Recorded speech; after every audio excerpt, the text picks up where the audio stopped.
먼저 목차입니다. 목차는 뭐 소개 재결정화 이렇게 나와 있는데 처음에 인스트럭션, 즉 왜 우리가 이 주제에 대해서 논의를 하고 있는가에 대해서 간단하게 말씀드리고요. 그리고 관련해서 저희가 지금까지 스터디한 내용들인 재결정, 리크리스탈라이제이션, 그리고 나노보이드, 그리고 NCL 어널리시스를 통한 재결정 정도의 수치화, 그리고 서머리, 예, 그리고 마지막으로 Q&A 세션이 구성이 되어 있습니다. 그러면 처음에 인스트럭션 페이지입니다. 다 아시는 것처럼 오늘날 PCB 한 매에는 수십만 개의 홀이 디자인이 되어 있습니다. 그 중에서 불량을 일으키는 홀은 보통 1% 미만이지만 불량률 1%라고 하는 것은 다들 아시는 것처럼 무시할 수 없는 큰 걱정거리입니다. 더욱이 근래에는 고객이 더욱더 높은 신뢰성을 요구하고 또 PCB가 구현해야 하는 기술은 더욱더 복잡 정교해지고 있습니다. 그래서 이 비하의 신뢰성은 점점 더 중요하게 여겨지고 있습니다. 특히나 IPC를 비롯한 여러 단체에서 비하 신뢰성에 관련해서 수많은 문서가 발간되는 것도 이와 대를 같이 한다고 할 수 있겠고요. 그리고 지금까지의 경험을 토대로 우리는 이제 비하 신뢰성에 영향을 주는 인자들이 디자인 팩터, 머터리얼 팩터, 프로세스 팩터 등 무수히 많다는 것을 알고 있습니다. 그 중에서 화학동 프로세스와 관련해서 머터리얼 팩터, 자재, 그리고 재결정이 더욱 중요하게 여겨지고 있습니다. 저희 아토텍에서는 여전히 비하 신뢰성에 있어서 이 재결정, 리크리스탈라이제이션을 관심 깊게 바라보고 있습니다. 그래서 재결정에 대한 내용을 말씀드리도록 하겠습니다. 예, 비하 단면을 관찰하게 되면 보시는 바와 같이 일반적으로 한두 개 정도의 크리스탈 스트럭처 결정 구조를 보실 수가 있습니다. 지금 화면에 보이는 결정 구조는 매우 이상적인 그 구조라고 볼 수가 있겠습니다. 왼쪽에 있는 캡처 패드 그리고 가운데 화학동 층은 잘 안 보이는데요. 이 캡처 패드와 비하 필링으로 이루어진 카파 도금층 사이의 바운더리 계면이 관찰하기가 어렵습니다. 쉽게 표현하자면 비하 전체가 싱글 크리스탈이 된 스트럭처라고 할 수 있겠습니다. 보이드와 바운더리가 없으며 메카니컬적으로는 크랙이 일어나기 어렵고 결국에는 높은 신뢰성이 기대되는 홀이라고 할 수 있겠습니다. 우리는 이러한 비하 홀을 생산하는 것을 기대합니다. 하지만 이 페이지에서 보시는 것처럼 당연하게도 다른 형태의 비하가 우리 손에는 지어지게 됩니다. 전 페이지에서 보시는 이상적인 스트럭처가 아닌 지금 9페이지에서는 뭔가 문제가 있어 보이는 스트럭처를 종종 우리는 발견할 수가 있습니다.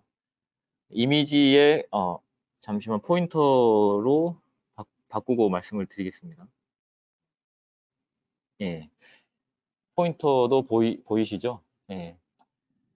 그래서 여기 이미지의 가운데 있는 세로줄, 바운더리 레이어가 극명하게 이렇게 보이는데 이를 경계로 왼쪽에 캡처 패드와 오른쪽에 도금층의 크리스탈 스트럭처가 구분이 확연히 이렇게 되고 있습니다. 크랙이 만약에 발생한다면, 신뢰성에 문제가 생긴다면 이 경계면을 따라서 발생할 가능성이 높습니다.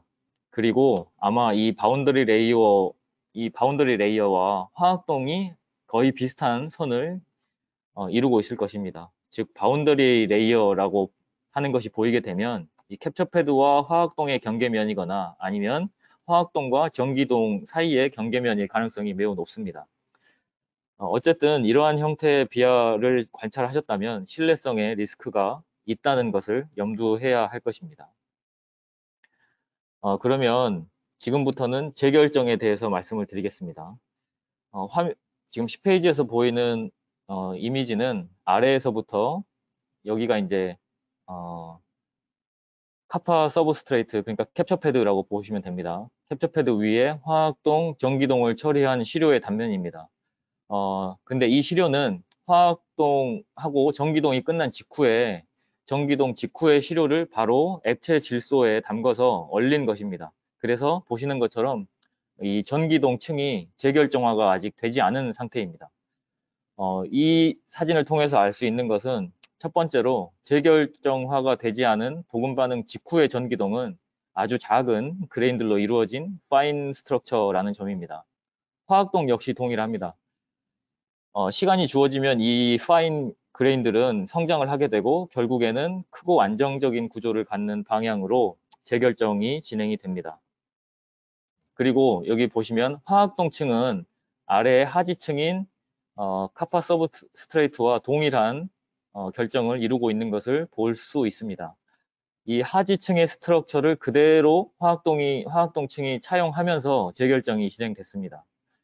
그리고 전기동 레이어 아래 부분, 즉 이 화학동과 전기동의 경계면 부분을 자세히 보시면 전기동이 끝나고 바로 얼렸음에도 불구하고 일부 전기동의 초기 스트럭처는 화학동의 스트럭처를 따라서 이미 동일한 크리스탈 스트럭처로 재결정이 진행이 된 것을 또 알 수 있습니다.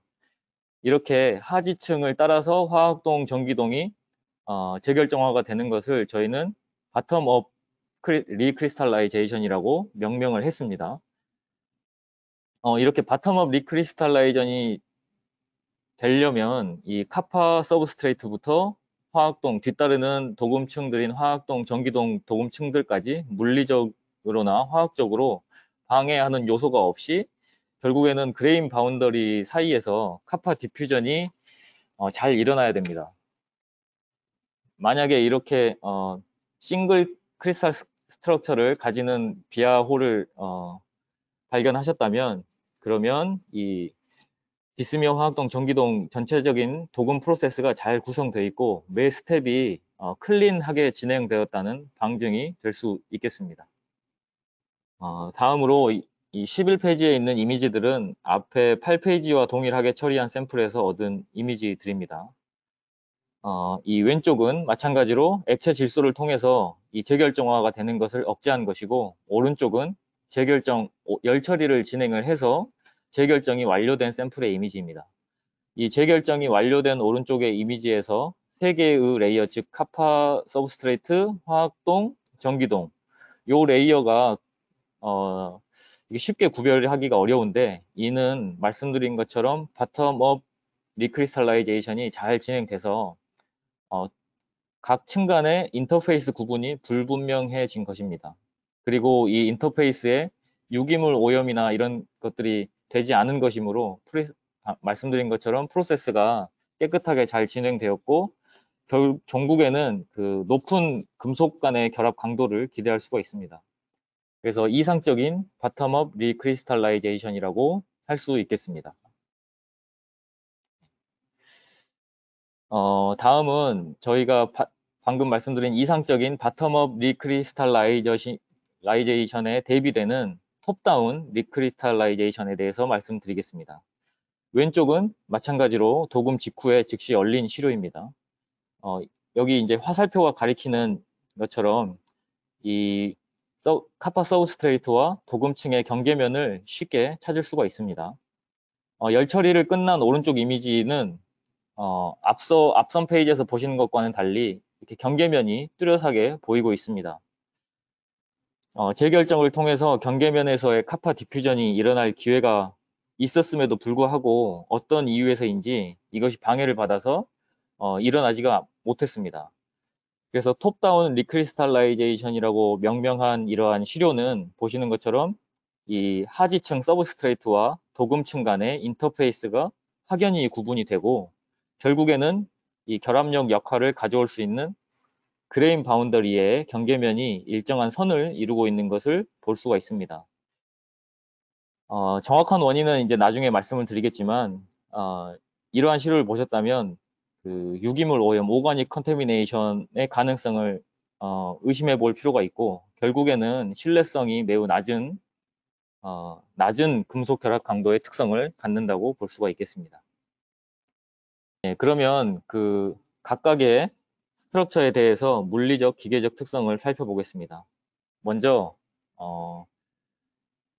풀 바텀업 리크리스탈라이제이션입니다. 이 시료는 밀착력이나 결합력에 대해서 신뢰성 평가를 패스한 시료들입니다. 왼쪽은 샘으로 보는 일반적인 사진이고 오른쪽은 그레인 바운더리의 방향을 서로 다른 색상으로 나타내주는 EBSD 이미지입니다. 두 종류의 사진 모두 바텀업 리크리스탈라이제이션이 잘 진행돼서 그 도금층과 하지층의 경계면이 뚜렷이 구분이 되지 않는 것을 알 수가 있습니다. 다음은 톱다운 재결정입니다. 사진에서 보시는 것처럼 여기 경계면이 일정한 선을 쉽게 찾을 수가 있습니다. 그리고 이 시료는 모두 열충격 테스트에서 결국에는 페일이 됐습니다. 이 크랙 라인이라고 부를 수 있는 이 선은 자세히 보시면 그레인과 그레인 사이에 그레인 바운더리를 따라서 형성된 것을 볼 수가 있습니다. 이 그레인 바운더리가 일정하게 얼라인먼트가 되어 있다면 나중에는 결국 깨지는 프랙처 가능성이 높은 부분이라고 볼 수가 있습니다. 결국에는 저희가 신뢰성이 보장되는 구조라고 하면 탑다운이 아닌 버텀업 리크리스탈라이제이션이 필요하다는 것을 이 패스 페일 시료를 통해서도 알 수가 있습니다. 그러면 저희가 원하는 바텀업과 원치 않는 톱다운이 어떻게 일어나는지 그 메커니즘에 대해서 한번 알아보겠습니다. 먼저 바텀업 리크리스탈라이제이션입니다. 아래 도식으로 말씀을 드리겠습니다. 먼저 서브스트레이트 그리고 타겟 패드, 서브스트레이트 타겟 패드 위에 화학동이 먼저 이렇게 올라갑니다. 도금 직후의 그레인은 결정이 매우 작은 파인 그레인 이겠지만 시간이 얼마 지나지 않으면 결국에는 하지층의 스트럭처를 그대로 따라서 화학동층은 바텀업 리크리스탈라이제이션이 진행됩니다. 그 위에 전기동이 또 올라가게 되고 전기동 역시 초기에는 파인 그레인이지만 결국에는 버텀업 리크리스탈라이제이션이 진행이 됩니다. 결국에는 카파 조직이 전반적으로 싱글 크리스탈 스트럭처가 형성이 됩니다. 이는 각 층의 계면이 클린해서 바운더리 디퓨전을 방해하는 인자가 없다는 전제하에 진행이 되게 됩니다. 지금부터는 우리가 보기는 싫지만 자주 보게 되는 톱다운 리크리스탈라이제이션에 대해서 말씀을 드리겠습니다. 그 중에서 첫 번째로 캡처 패드와 화학동 사이에 바운더리 레이어가 어떤 경계면이 형성된 경우입니다. 사진에서와 같이 이 화학동과 전기동 사이에서의 계면은 구분하기가 어렵습니다. 결국 화학동과 전기동의 재결정은 잘 진행이 되었습니다. 이 현상은 몇 가지 원인이 있지만 가장 쉽게 생각해 볼 수 있는 것은 이 패드와 화학동 사이에 물리적인 장애물, 배리어가 있는 경우입니다. 예를 들어서 레이저 드릴로 발생한 레지듀, 스미어가 깨끗이 제거되지 않은 상태에서 화학동이 진행이 되는 경우를 생각해 볼 수 있습니다. 이 도식을 보시게 되면 클리닝이 부족하거나 아니면 전처리가 미흡해서 패드 위에 오가닉 컨테미네이션이 있는 상태로 화학동이 진행되면 이것이 패드에서 화학동으로의 그레인 바운더리 디퓨전을 방해하게 되고 결국에는 화학동은 시간이 지나도 이 파인 그레인 스트럭처로 남게 됩니다. 전기동이 그 위에 올라가게 되고 전기동에서 화학동으로 위에서 아래로의 탑다운 재결정은 진행이 됩니다. 그러면 실제 사진에서 보시는 것 같이 전기동층을 따라서 화학동까지 에피탁시가 형성이 되지만 이 패드와 화학동 사이에는 에피탁시 형성이 재결정이 되지 않은 패드와 도금층 사이에 상이한 크리스탈 스트럭처를 결국에는 갖게 됩니다. 다음 톱다운 재결정의 경우입니다. 다음 톱다운 재결정의 경우는 패드와 화학동까지는 재결정이 잘 됐습니다. 그런데 화학동과 전기동 사이의 계면에서 끊긴 경우입니다. 이는 당연히 쉽게 생각해 볼 수 있는 것이 화학동이 끝나고 상부에 무언가가 이 배리어가 있는 것을 가정해 볼 수 있습니다. 먼저 화학동 후에 전기동 들어가기 전에 심한 산화막이 있었다면 이 역시 디퓨전 배리어 역할을 하기 때문에 이러한 현상을 만들 수 있습니다. 그리고 또 생각해 볼 수 있는 원인으로는 화학동 프로세스가 뭔가 불안정한 경우입니다. 만약에 화학동의 첨가제, 주로 안정제 계열인데요. 이 안정제가 도금층에 과하게 함유된 상태로 도금이 진행되면 여기 두 번째 도식 그림에서 보시는 것 같이 화학동의 재결정화 과정에서 이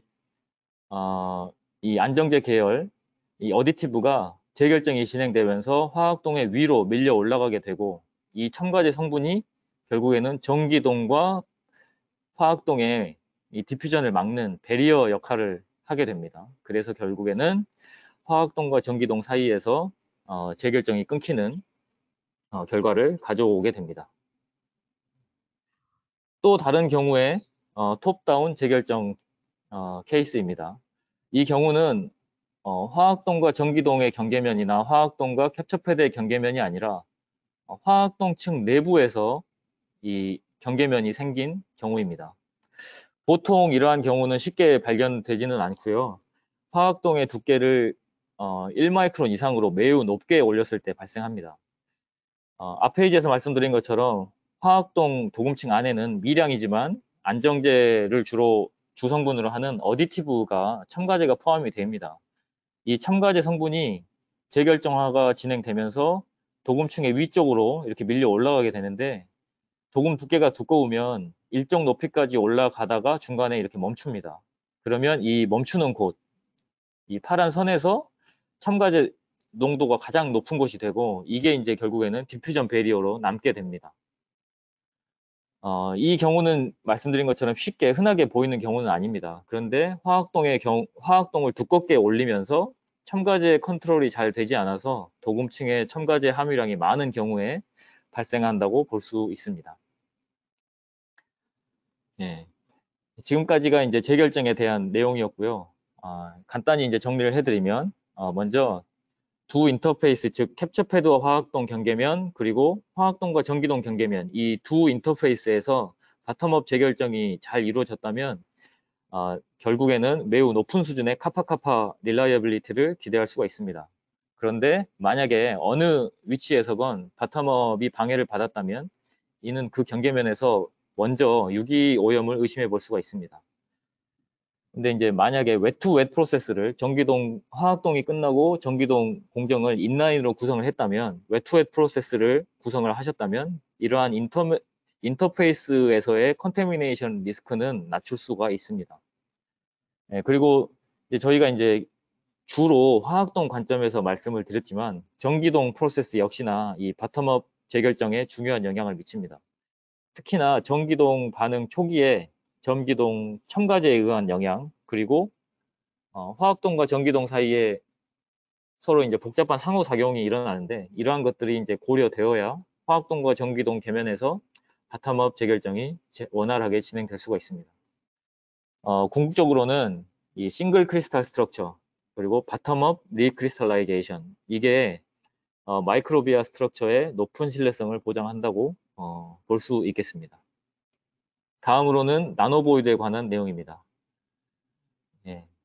원래는 나노보이드보다 재결정보다 나노보이드가 스터디는 먼저 시작이 되었습니다. 나중에 말씀드리겠지만 요즘에는 나노보이드의 형태나 양보다는 이 재결정이 비하 신뢰성에 조금 더 중요하다고 여겨지고 있습니다.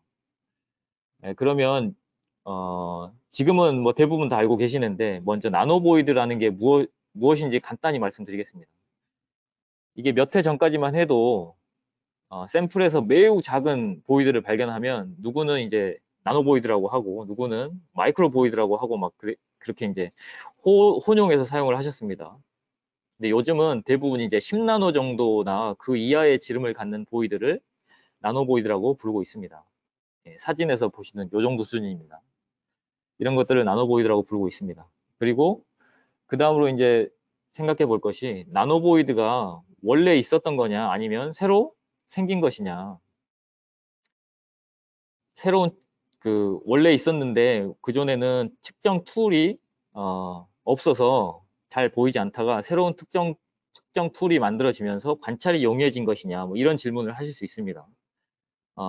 결론은 이제 새로운 측정 툴로 관찰이 용이해져서 나노보이드가 더 잘 보이게 되었습니다.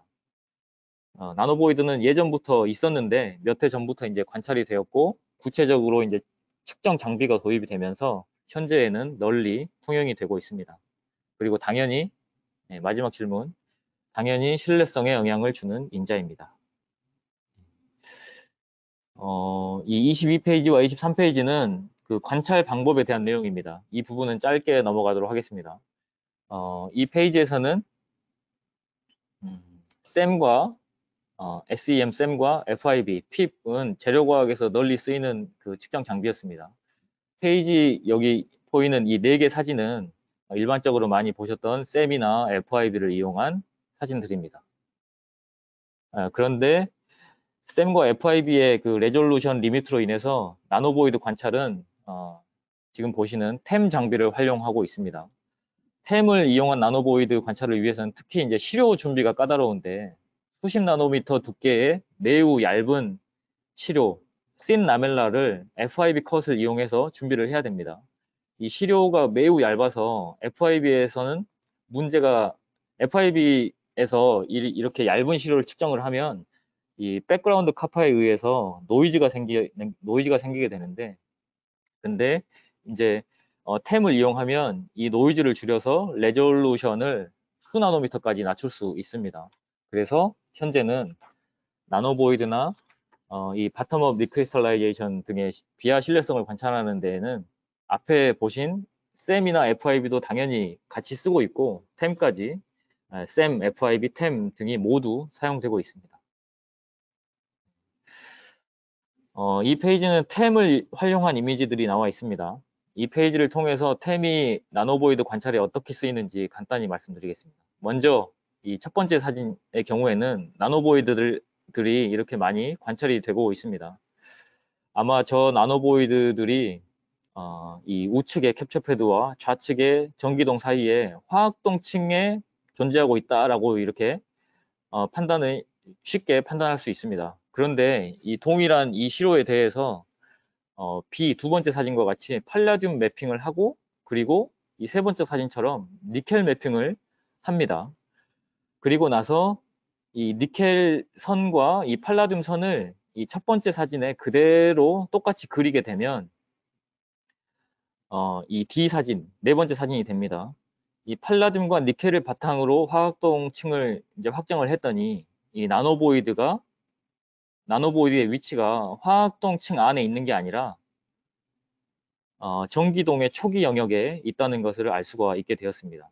이처럼 템을 통해서 나노보이드의 수량뿐만 아니라 원소 매핑을 통하면 계면의 경계와 이 나노보이드의 위치까지 확인할 수가 있습니다. 뭐 구체적으로 말씀은 안 드렸지만 이 팔라듐과 니켈은 화학동 공정에서만 쓰이는 원소들이므로 이 팔라듐과 니켈이 높은 피크를 보였다면 이게 이제 화학동층이라고 할 수가 있는 거죠. 그래서 화학동층을 확정을 먼저 하고 나노보이드의 위치를 그 다음으로 이제 확정을 할 수 있게 되었습니다. 네, 이러한 방식을 통해서 나노보이드들을 이제 구별하고 또 발생 원인까지 추정을 할 수가 있게 되었습니다. 네, 여러 해 동안 이제 이렇게 스터디를 한 결과 나노보이드들을 결국에는 이제 저희 아토텍에서는 몇 가지 타입으로 구분할 수가 있었고 그 중에서 지금 페이지부터는 그 나노보이드를 분류한 것들에 대해서 설명을 드리겠습니다. 첫 번째로 열 처리에 의한 보이드. 저희가 이제 아토텍에서 그냥 이름을 붙인 건데요. Thermal Induced Void라고 해서 TIV 타입 1 이렇게 명명을 했습니다. 이 나노보이드는 캡처 패드와 화학동의 경계면이나 아니면 화학동의 시작 영역에 이렇게 군집 형태로 분포하고 있고요. 열 처리 전에는 잘 보이지 않는데 열 처리가 끝나면 더 많이 보이는 특징이 있습니다. 앞서 말씀드린 그 바텀업 재결정, 즉 에피탁시와 관련해서 말씀드리면 이러한 유형의 TIV 타입 1의 나노보이드는 재결정이 형성되는 것을 억제하지는 못합니다. 다시 말씀드리면 이러한 TIV 타입 1 형태의 나노보이드가 있다고 하더라도 재결정은 잘 형성되는 것으로 보입니다. 여기 밑에 이제 첨부된 그 라인 스캔 그래프와 그리고 팔라듐 매핑 이렇게 빨갛게 보이는 게 이제 팔라듐 매핑 사진입니다. 그래서 이 TIV 타입 1 같은 경우는 특히 팔라듐이 높게 찍히는 영역과 나노보이드의 영역이 일치하는 것을 알 수가 있습니다. 그래서 이 TIV 타입 1의 메커니즘은 저희가 이제 생각하고 있는 메커니즘은 먼저 이 화학동이 진행되기 전에 캡처 패드 위에 팔라듐 침전물이나 비이상적인 팔라듐 클러스터, 팔라듐 덩어리가 흡착이 되고 그 위에 화학동이 올라가는 경우입니다.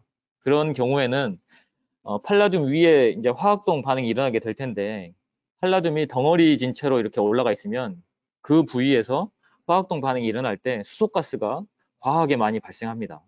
그러면 이 수소가스가 도금층 내에 트랩이 되어 있다가 열 처리를 하게 되면 빠져나오게 되는데 수소가 빠져나온 자리가 보이드가 되거나 아니면 카파 옥사이드의 산소와 만나서 이 H가 산소와 만나서 물을 만들고 이 물이 열 처리 때 기화가 돼서 빠져나오면서 빈자리가 보이드가 되는 식을 생각해 볼 수가 있습니다. 그래서 TIV 타입 1은 이러한 비이상적인 팔라듐 클러스터가 주 원인이고 이 팔라듐 클러스터에 의해서 과한 수소가스 발생, 이러한 것이 이 TIV 타입 1의 주 원인이라고 지금 보여지고 있습니다. 그리고 이 페이지에서 지금부터 이제 앞으로 나오는 나노보이드 타입들은 이 앞서 말씀드린 열 처리를 하고 나면 더 양이 증가하는 것이 아니고 지금부터는 열 처리를 하지 않아도 도금 직후에 관찰이 되고 열 처리가 끝나도 그 형태나 양이 변하지 않는 타입의 보이드들입니다. 즉 열이 아닌 도금 반응 자체로 인해 생기는 보이드입니다. 그래서 플레이팅 인듀스드 보이드라고 명명을 했고 그 플레이팅 인듀스 보이드 중에 첫 번째 PIV 타입 1A입니다. 이 타입은 이 캡처 패드와 화학동의 경계면의 개별 보이드들이 이렇게 선을 이루는 형태들입니다. 앞서 말씀드린 TIV 타입 열에 의한 그 나노보이드 타입 1과 마찬가지로 재결정을 방해하지는 못합니다. 그래서 재결정은 진행이 됐습니다. 그러면 이 PIV 타입 1의 주 원인은 무엇인지 말씀을 드리겠습니다. 이 PIV 타입 1에서 발견한 점은 산화막이 주 원인이라는 것이었습니다. 화학동 전에 캡처 패드 위에 캡처 패드도 어차피 카파일 텐데요. 이 카파가 카파 제로가 아니라 두꺼운 산화막을 형성하고 있는 경우에는 이 화학동 도금 개시 반응이 늦게 일어나게 되고 이 도금 반응에서 발생한 수소가 산화막의 산소와 만나서 물을 만들고 이 물이 빠져나가면서 보이드가 되는 메커니즘을 생각해 볼 수 있습니다.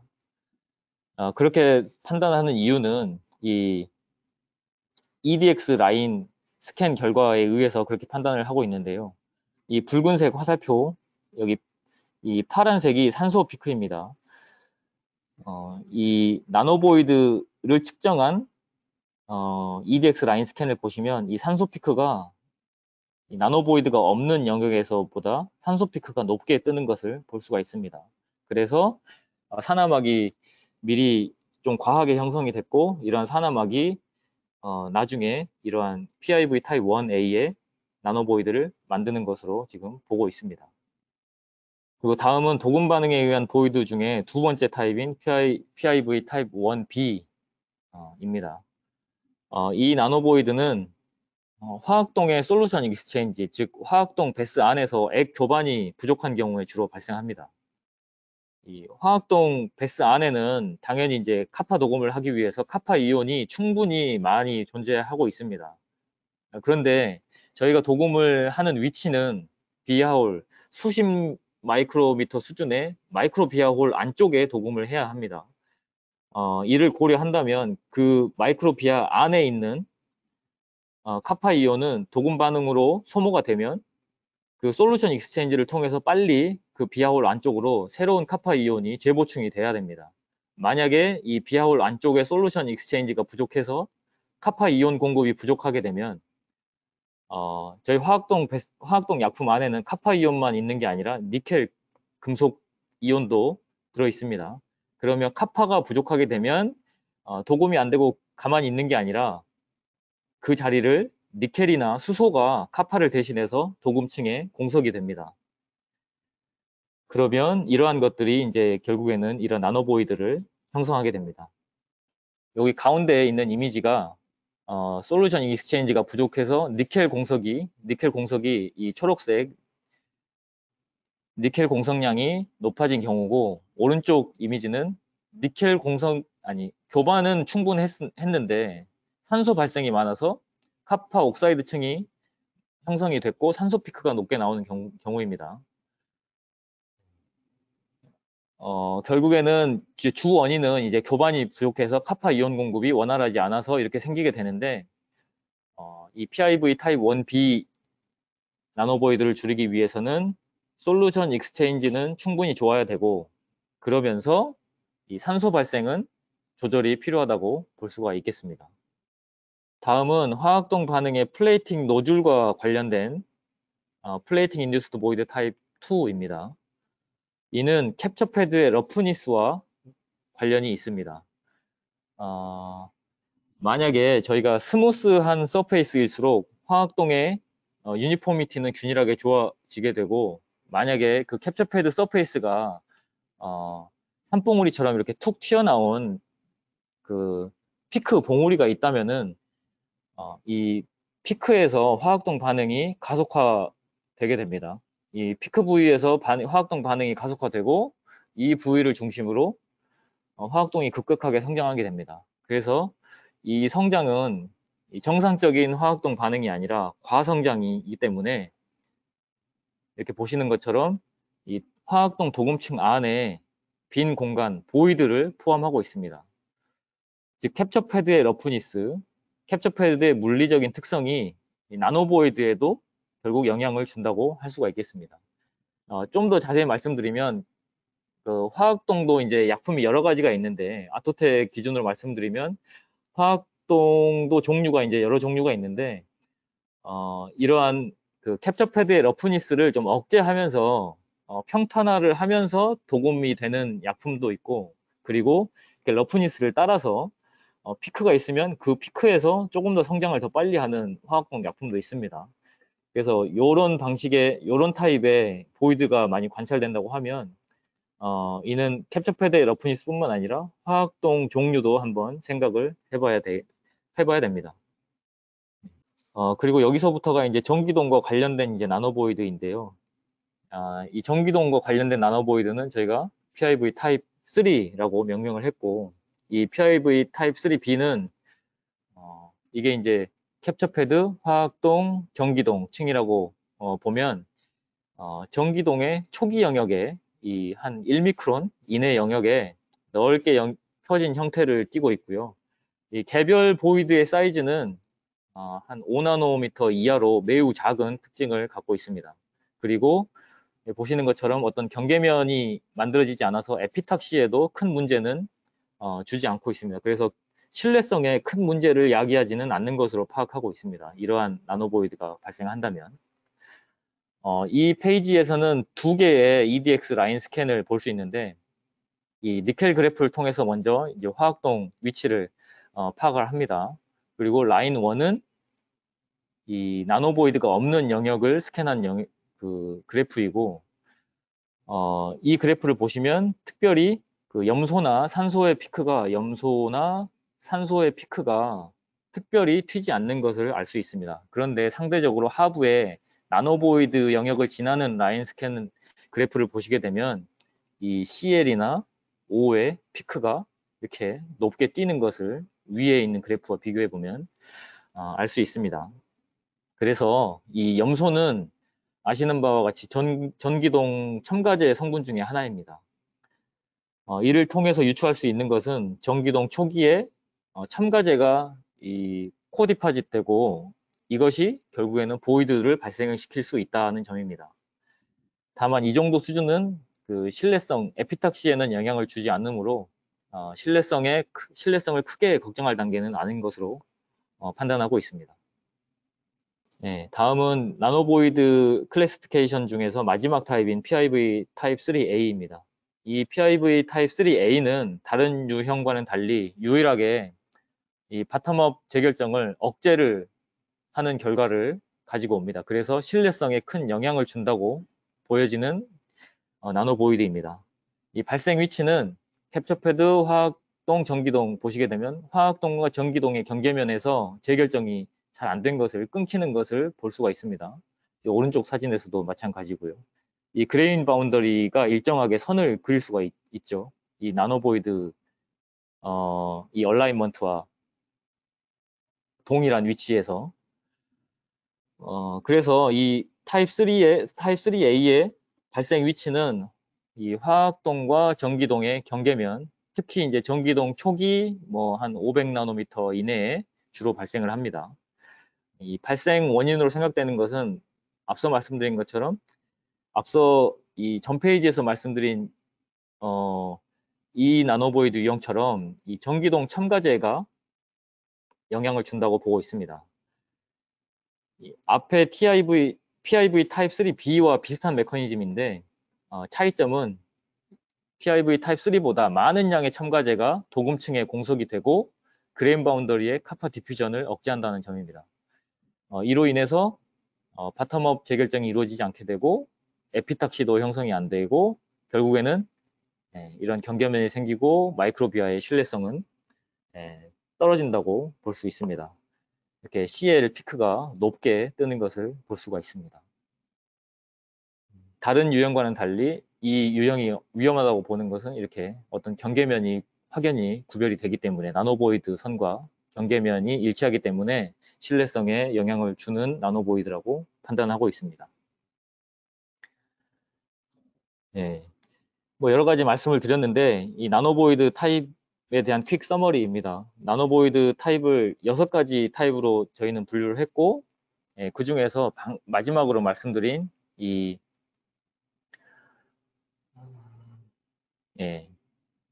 전기동 첨가제의 코어 디파지션에 의한 PIV 타입 3A 얘만 에피탁시 형성을 방해함으로써 특히 위험하다고 지금 판단하고 있습니다.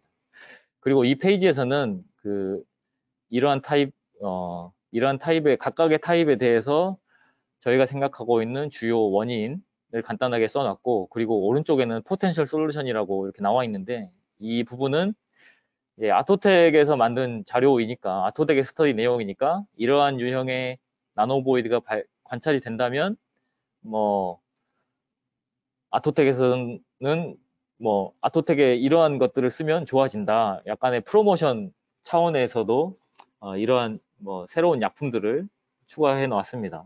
그래서 이 부분은 참고하시면 될 것 같습니다.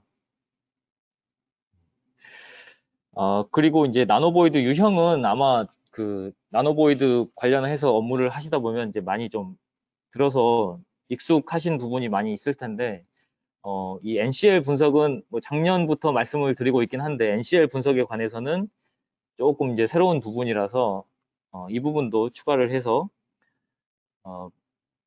이번에 말씀을 한번 설명을 간단히 드리도록 하겠습니다.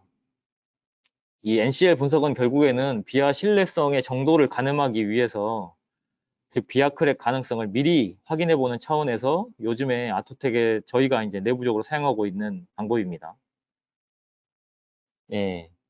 NCL 이 분석법은 보통 크랙이 발생하면 주로 화학동 라인 근처에서, 그리고 그레인 바운더리 얼라인먼트를 따라서 발생하는 데 착안을 해서 만든 분석법입니다. 만약에 이제 화학동 라인과 그레인 바운더리 경계면의 그 위치가 가깝고 동일하면 동일할수록 이 크랙 페일리어의 발생 위험은 크다고 볼 수가 있습니다. 계산을 위해서 결국에는 어떤 수치 계산을 하는 건데요. 이 NCL 분석법을 이제 말씀을 드리면, NCL 분석법은 이러한 단면 사진을 보고 신뢰성 평가를 하기 전에 단면 사진만 보고 이게 얼마나 비하 크랙 가능성이 높은지를 수치화해서 좀 판단해보자 라는 차원에서 만들었고요. 이 NCL 분석을 하는 방법은 먼저 이렇게 비하의 단면이 관찰이 가능한 시료를 준비를 하고, 그리고 폴리싱 처리를 합니다. 그러면 이 첫 번째 사진처럼 에칭 라인이 이렇게 관찰이 됩니다. 이곳은 보통 이제 화학동 라인입니다. 왜냐하면 저희가 에칭을 하면 화학동의 그레인이 상대적으로 작아서 이쪽부터 에칭 반응이 일어납니다. 그래서 에칭 라인이 일어나는 곳을 화학동 라인이라고 보고, 보통 크랙이 발생하면 화학동 라인 근처에서 발생하기 때문에 이 부분에 대한 분석을 진행을 하게 됩니다. 일단 이런 에칭 라인을 먼저 만듭니다. 그래서 에칭 라인을 IFL이라고 명명을 하고 이 에칭 라인의 길이를 측정을 합니다. 다음으로 이 시로에 대해서 EBSD 이미지를 촬영을 합니다. 이렇게 EBSD 촬영을 하고 첫 번째 이 에칭 라인 이 선을 그대로 이 사진을 중첩을 해서 이 선을 그대로 EBSD 사진 위에 그대로 옮겨옵니다. 그리고 나서 이 에칭선 IFL 라인을 기준으로 위와 아래 각 약 5미크론 정도 영역에 대해서 이렇게 5미크론 영역에 대해서 이제 다음 스텝을 진행하게 되는데요. 결국에는 이 TCL이라고 하는 선을 다음으로 이제 그리게 되는데 이 TCL은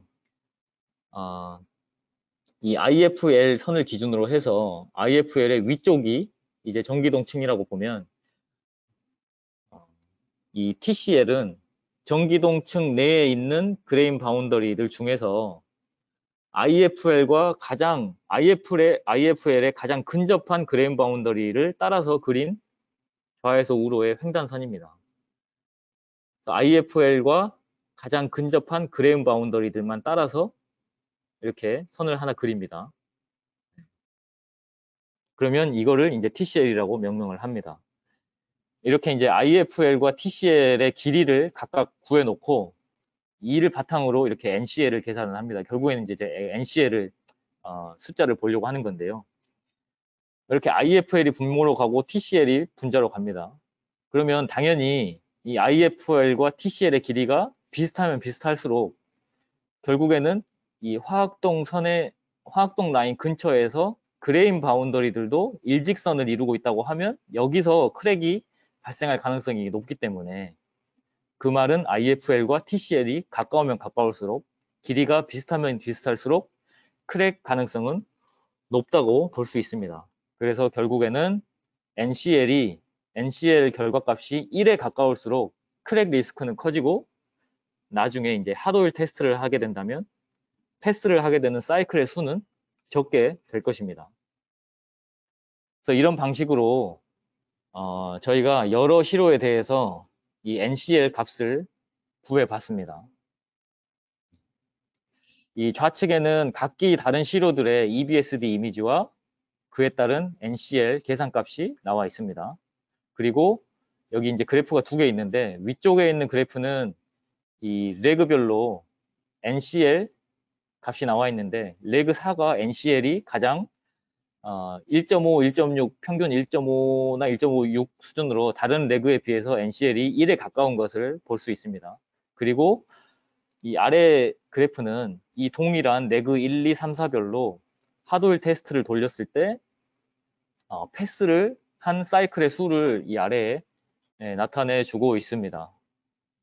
그래서 레그 4가 NCL 값을 기준으로 보면 가장 1에 가깝고요. 그리고 하드오일 테스트도 저희가 레그 4를 보시면 레그 1, 2, 3에 비해서 테스트한 사이클의 수가 75 사이클 정도밖에 안 되니까 나머지는 100 사이클 이상 통과를 했는데 레그 4가 신뢰성도 가장 안 좋았던 결과를 보여주고 있습니다. 그래서 결론적으로는 NCL 숫자가 낮을수록 신뢰성도 낮은 그런 시로라고 저희는 이제 보고 있습니다. 그래서 이러한 것들을 근거로 저희 아토텍에서는 이 NCL 계산이 신뢰성을 간이로 미리 판단하는데 유용하다고 생각하고 있습니다. 그래서 요 근래에는 뭐 나노보이드에 대한 분석도 당연히 하지만 결국에는 이제 신뢰성 이게 크랙이 날 정도의 수준이냐 이런 것들을 간이로 판단하기 위해서 요 NCL 분석도 병행해서 진행하고 있습니다. 예, 여기까지가 이제 그 약간 기술적인 내용이었고요. 좀 정리를 해드린다면 이제 결국에 이제 마이크로비아의 신뢰성은 사실은 오늘 말씀드린 내용 외에도 여러 가지 인자들이 복잡하게 영향을 주고 받고 이러고 있다고 이제 말할 수 있습니다. 그리고 이제 저희가 이 스터디 관련해서 여러 가지 이제 문서들을 이제 발간을 했고요. 뭐 이건 참고하라고 이제 여기에 표현해 놓은 거고요. 이상이 저희가 준비한 내용이었습니다.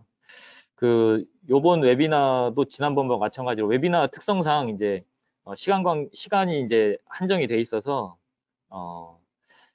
비하 신뢰성에 영향을 주는 재결정이나 나노보이드에 대한 개론이나 요약 형식으로 말씀을 드렸습니다. 각각 개별 아이템에 대해서 구체적인 내용이 필요하시면 따로 연락을 주시면 또 찾아뵙고 말씀드리도록 하겠습니다. 이상입니다.